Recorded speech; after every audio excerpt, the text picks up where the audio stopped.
Hello, this is Lamar Ellis with Drone Education Services. Welcome to 500 Flights and Counting.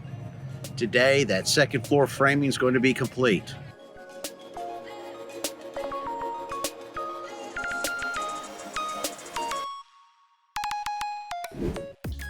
Just look at how much has already been completed.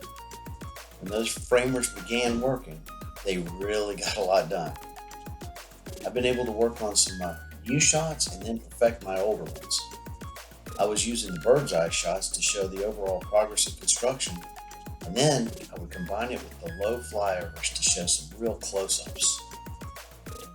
The left side of the home was the easiest for me to fly because it was relatively unobstructed and I could get some really good close-ups.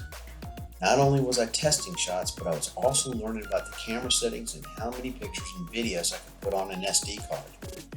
I learned that at different times of the day, I would sometimes get overexposed pictures that would autocorrect.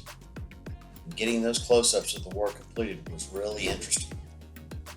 As the framing was being completed, I found that rotational points of interest could really show a lot from different heights.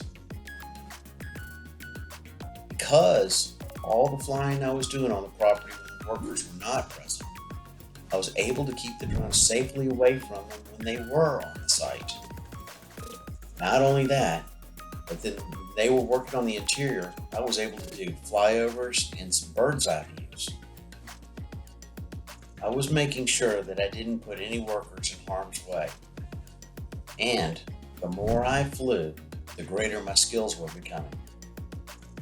As I gained experience, my confidence began to grow.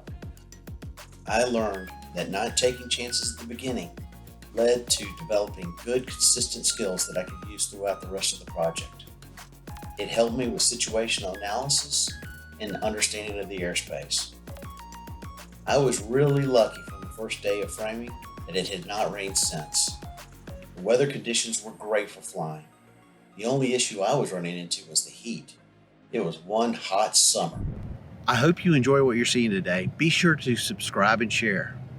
The tip for the day is your depth perception is pretty much gone at 30 feet. So always make sure you know the airspace that you're flying in.